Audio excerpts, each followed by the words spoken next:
आज श्रम संसाधन विभाग BOCW बोर्ड का एक नया पोर्टल लॉन्च किया है और इस पोर्टल को लॉन्च होने से काम में तेज़ी आएगी। BOCW वर्कर बोर्ड का जो काम है, जो हमारे 34 लाख रजिस्टर्ड वर्कर हैं पूरे बिहार में BOCW बोर्ड के, उनके लिए 16 तरह की योजना माननीय मुख्यमंत्री आदरणीय नीतीश कुमार और माननीय उप मुख्यमंत्री आदरणीय सम्राट चौधरी के नेतृत्व में जो योजना चलाई जा रही है, 100% इसका क्रियान्वयन हो और इसके जो बेनिफिशरी हैं, इसके जो रियली नीडी हैं, उनके तक योजना का लाभ पहुँचे, इसके लिए पोर्टल का लॉन्च किया गया है। पहले आधार कार्ड था, आधार कार्ड दे दीजिए, रजिस्ट्रेशन करा लीजिए। अब आपका बायोमेट्रिक ऑथेंटिकेशन लगेगा और श्रमिक के पूरे फैमिली का जो उनके मेंबर हैं, उनका भी आधार जो है बायोमेट्रिक ऑथेंटिकेशन के साथ होगा, ताकि पूरी पारदर्शिता रहे। DBT के माध्यम से सभी योजनाओं का लाभ बेनिफिशियरी तक पहुँचे, ये काम हो, ये उनका किसी तरह की कोई दिक्कत नहीं हो। और आपको बताते हुए खुशी हो रहा है कि पिछले हम लोग 1 साल के अंदर 7 लाख 7.5 लाख नए हमारे कामगार श्रमिक का रजिस्ट्रेशन हुआ है। ये अपने आप में एक मिसाल है। ये अभी तक के वित्तीय वर्ष में, एक वित्तीय वर्ष में सर्वाधिक है और 1% सेस कलेक्शन जो रहा है अभी तक पूरे बिहार में, अभी तक जब तक ये डिपार्टमेंट से और आज तक सबसे सर्वाधिक 1% सेस का भी कलेक्शन रहा है। ये आप मेरे डिपार्टमेंट के सभी पदाधिकारी, सभी लोगों के प्रयास के चलते इस जगह पे हम लोग पहुँचे हैं। आगे आने वाले दिनों में हम लोग चाह रहे हैं कि BOCW वर्कर का एक भी वर्कर अगर आज भी छूटा है तो आने वाले दिनों में किसी भी स्थिति में टेक्नोलॉजी में और इसको रिफ़ाइन करके, ताकि एक मेरा BOCW का वर्कर ये नहीं करे। उसमें इस पोर्टल पे आने वाले दिनों में हम लोग ये भी करने जा रहे हैं कि कोई भी सरकार से संवाद करना चाहे, कोई भी श्रमिक है तो उस पोर्टल पे जाके अपनी संवाद कर सकता है, जिससे सरकार को पता चले सरकार की जो योजना श्रमिक के बारे में जो करना है। सरकार भी उस पोर्टल पे जाके डायरेक्ट, बीच में कोई भाया मीडिया नहीं रहेगा, अपने 34 लाख श्रमिक के परिवार से डायरेक्ट रूबरू होने का भी इसमें हम लोग सिस्टम डेवलप कर रहे हैं। आने वाले 3 महीने में वो भी हम लोग पूरा कर लेंगे।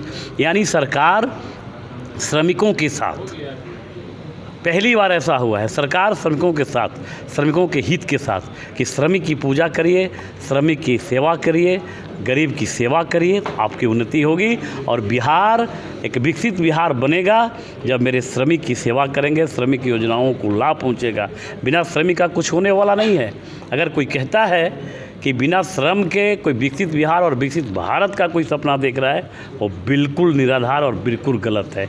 इसलिए माननीय मुख्यमंत्री आदरणीय नीतीश कुमार और माननीय उप मुख्यमंत्री आदरणीय सम्राट चौधरी जी के नेतृत्व में सरकार संकल्पित है और श्रम संसाधन विभाग भी संकल्पित है कि आने वाले दिनों में बिहार का मेरा कोई श्रमिक ऐसा नहीं बचे जिसके यहाँ सरकार की लाभ की योजना नहीं पहुँचे। सर, क्या इस पोर्टल के माध्यम से बिहार के बाहर जो लोग काम कर रहे हैं, क्या उनका भी रजिस्ट्रेशन होगा? हमको लगता है कि आप थोड़ा सा लेट कर गए।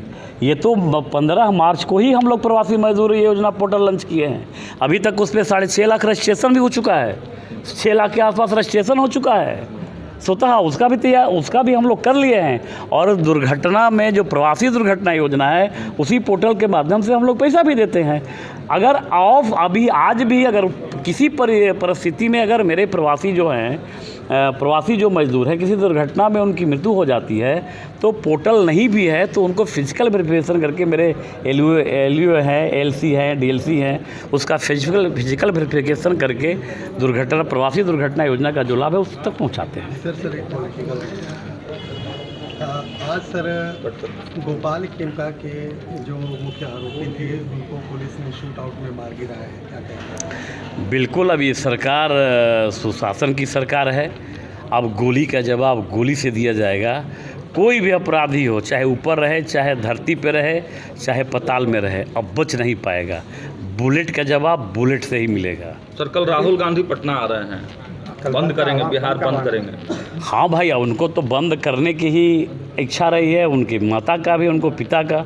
वो तो भारत को बंद करके अभी तक रखे थे। तो मोदी जी आए तो भारत का नाम पूरे दुनिया में वैश्विक मंच पे आया। तो राहुल जी के पूरे खानदान का ये प्रवृत्ति है। ये कौन सा नया बंदी कर रहे हैं? कुछ बर्बाद करेंगे बिहार को, कुछ विनाश करेंगे, कुछ झगड़ा करेंगे, कुछ ईंटा पत्थर चढ़वाएंगे। यही काम ही है इन लोग का। इन लोग के पास कोई न योजना है, न बिहार के लिए कोई ममता है, न बिहार के लोगों के प्रति कोई भला सोच है। तो अब बंदी कराएंगे, लाठी चलवाएंगे, और क्या कर सकते हैं? एक अंतिम सवाल है सर, तेजस्वी यादव नारा लगा रहे थे मंच से शहाबुद्दीन अमर रहे, तो कैसे देखते हैं इसका? भाई अब देखिए, उनका है नारा, वो किसी का लगा सकते हैं।